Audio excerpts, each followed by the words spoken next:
Sicuramente la frutta secca oleosa e quindi anche le noci devono far parte dell'alimentazione sia del sano che della persona malata. Tutte le linee guida nazionali e internazionali riguardo alla riduzione del rischio cardiovascolare raccomandano un consumo giornaliero pari a 20-30 grammi di frutta secca oleosa e quindi anche di noci, ben inquadrato all'interno delle nostre abitudini. Questo vuol dire che non dovremo andare ad aggiungere i 20-30 grammi di frutta secca oleosa a quello che già mangiamo, quanto piuttosto sostituirla ad altri alimenti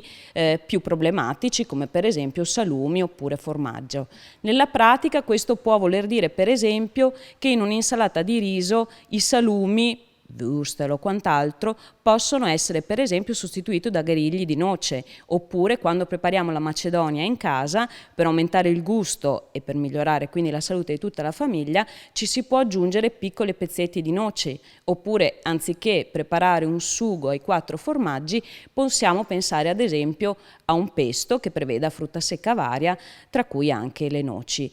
Altra buona idea può essere quella anche nelle persone giovani e nei bambini di sostituire le merendine di cui spesso si abusa con un pugnetto di frutta secca. Meglio mangiarla cruda, quindi evitando di passarla al forno nelle ricette, ha più benefici se si mantiene cruda, e quindi una merendina farcita per un bambino può essere sostituita, o almeno al bambino possiamo proporre qualche volta, della frutta secca oleosa. Uno degli aspetti importanti legati alle noci riguarda il loro contenuto in omega 3. Gli omega 3 sono degli acidi grassi insaturi particolarmente positivi per la salute del cuore e delle arterie, assieme ad altri grassi insaturi, che si accompagnano nelle noci a sostanze quali arginina, steroli, fibre, vitamina E, che insieme ne fanno davvero quasi un farmaco per ridurre il rischio cardiovascolare. Un accorgimento per mantenere tutti questi principi nutritivi intatti